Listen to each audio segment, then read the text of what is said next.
Hi, I'm Benny the Jet Urquidez, and we have. Yeah, they call me Dacascos, but I've heard worse names than that.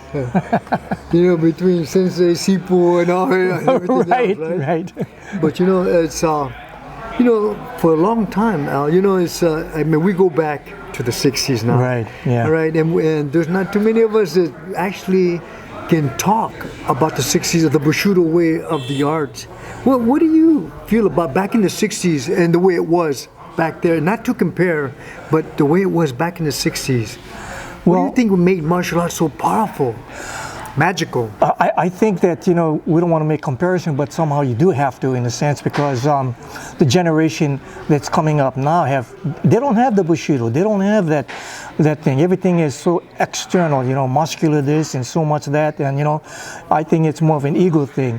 Whereas I guess back in our ages, we were, because it was smaller, there's not many martial artists around, and it was mystique. So everything was just that people that wanted to come into the school, they were eager to learn, because it was not one on every corner. So when you have that kind of captured crowd, especially for the instructor, he can come up and talk about discipline, a character development, spiritual development, and all of that.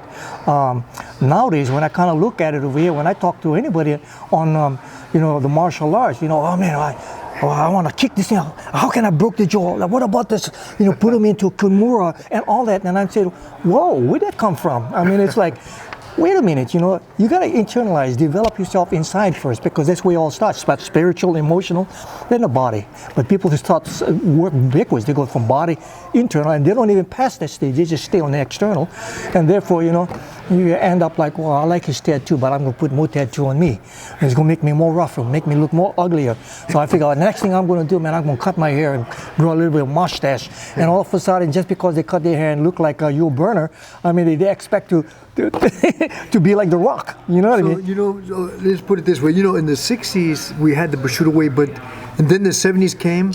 '73, full contact karate started, and then from full contact karate started, it was to the knockout, up until '75. The word kickboxing was born in '76. Right. The word kickboxing was born. So, do you think? Because at that time we had a little dividing between the martial artists and the kickboxers. For some reason, right there was a little, because they were saying, "Sensei, our style's the best. Show them." And this and that, and a lot of people tried it, and some got knocked out, and this and that. So a lot of people started talking bad about kickboxing. But what happened is, because they're saying, "Yeah, if you want to fight me, just go out in the street. No, you want no rules, just go out in the street." So there was that dividing. What do you think in the '70s? How that dividing between kickboxing and martial artists? What do you think would happen? I think also it was just that some people just wanted to get away from the rank system. They said, well, I can kick this black belt's butt. I don't need that in this. So, everything became to say, they get into the kickboxing. And, granted, there was a lot of great guys, but I see some of the best kickboxers actually came from the traditional style. Every one of them did. Yeah, they didn't just come out from there. And those that came out from the traditional and went into the kickboxer, they still maintained the Bushido. Yeah? But those that came afterwards never knew that these guys came from the traditional, so they only pick up this half over here and thought, well, this is what you do, you just go out and kick butt. But man, they were already mentally and physically and spiritually trained to have that kind of discipline. These guys never had that kind of discipline. You want to fight me? Yeah, let's go out on the street. I said, what is that going to prove? Gee, if I can't beat you on the street, next guy going to come around and he's going to slice you up. So, that's not the way. Like I say, to me, martial arts is like medical insurance, something you want to have and hope that you never have to use. So with that said, then you learn this need to preserve life, not to take life, or not to show that, I can take your nose. Because if we go, when I see the guys going into the kickboxing, when the ego come out, I see a lot of power, and the generation that came afterwards lost the technique. They said, I punch your nose, I punch my nose, you punch me. And later on, the one who got the stronger jaw is the one who's going to stay awake. But those that can run around like you and Bill Wallace and everything, you guys survived because you know the technique, you were trained this way. Yeah, so these guys, when I watch them, I say, man, where did they go from. It's not just blow for blow. If it was smart enough, it's always going to be power. It's always going to be strength against weakness, you know. And dude, this guy's going power, man. It's just like a trade-off. There's no sense, you know. Well, you know, like okay, and the '80s came around, and then kickboxing became very big, right? But then at the late '80s. And then the Gracies came in with actual jiu-jitsu, ground fighting. And so in the late 80s and the early 90s, now you had a dividing between ground fighters and kickboxers, you know? Yeah. You know, in the 90s. And what do you think that went were between ground fighters and kickboxers in the 90s, early 90s and on? I think you saw it when I don't know if you were there in Hawaii when they started to open up. Absolutely. Yeah, they started opening up that MMA thing, and actually nobody knew what the hell it was. You know, they said, "Oh, we're going to MMA or mixed martial arts. What is that?" Okay, put the wrestlers, put the sumo boxers in, put the boxers inside, kickboxers, karate, everything went in, and then basically never had any rules at that time anyway. That's right. You see what I mean? So I mean, I see the development, and later on when the jiu-jitsu and everything was putting inside, then it was sort of like a different shift, you know, in mentality. You know, I mean, I saw where a lot of people, instead of going into the punching, was more going into the grappling until the grapplers started getting knocked out. Yeah. Then they say, now you know what, we got to combine the both.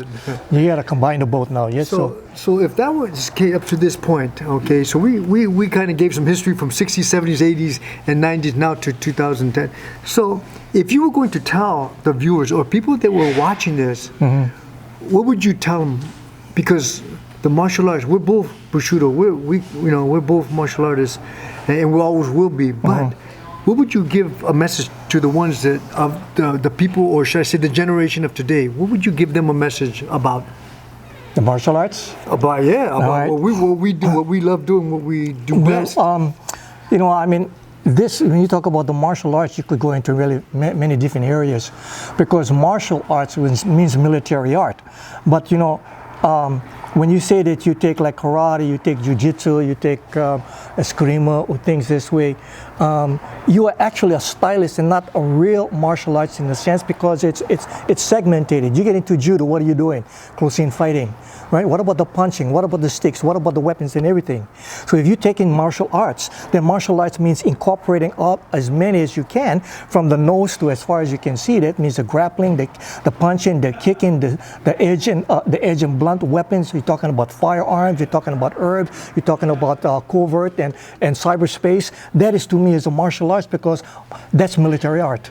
But when you talk about, I'm a boxer, fantastic. I mean, in your realm, you are a martial artist, but you're more of a stylist, because you're only focusing just on the boxing. What about the kicks? You're not there. What about the grappling? You're not there. So that means you're a stylist. You see what I mean? So when people ask me, I'm a martial artist, and I say, what do you do? He says, I did Wing Chun. I say, boom, I already know. Wait, he's not going to be able to use his legs, or he's not going to do grappling and everything. That means I'm not going to fight him in that area. I'm going to fight him where he's weak. Yeah. You see, because that to me, you have to be, if you want to consider yourself to be a martial artist, then martial artist means studying everything here. Don't stay in first grade. You get into second grade, your third grade, your fourth grade, and everything else this way. We're talking about balance. Yeah, you got a complete balance. And when you have the complete balance, then you got to have your spirit, your mind, and emotion equal, just like a three-legged stool. There you go. But some people, now it becomes like they got to be financially stable, because if you're not financially stable, you're not able to think spiritually and emotionally. You are correct, and you're not going to work out, because you got to figure out how you're going to pay your bills, and therefore it falls. But if you're balancing all four areas there, and grow that way, where you can be financially successful, but and something that you really like to do, and then you're spiritually, you're in tune with God and the universe and everything this way, and emotionally you're balanced. You don't have to take anger management, because you're there, and physically your body come up, then you balance. That is the way you can sit down on a chair without going all over the place, because you're not balanced. You see what I mean? So sometimes it's really hard when you talk to people about it. What do you do? He says, "Oh, I'm a good martial artist," But then you find out he's so screwed up because he's beating up his wife, because anger management and things this way here. And it's really interesting, because what is that? When I look at the UFC, I think it was in the History Channel. I think that you saw that in there. That there's so many people in UFC that are really good champions, about their day, they hold the highest percentage of people that are in jail. Yeah. Why? You see what I mean? Because why? Everything is eternal. It's not internal anymore. Well, there you go. I mean, you said it right there. It's not internal anymore. So for all the viewers out there that you are watching, hey, you just heard Dacascos is truly a master of understanding. But the most of all, hey, the experience that he talks about is all internal. And that's what we need to go back to. So for all you that are watching, hey, this is about an internal journey. So if you stay with the internal, you can't go wrong with that. And one thing I want you to know that, don't think of it as being impossible to do. The word impossible is made up with the first two words, I am, then Possible.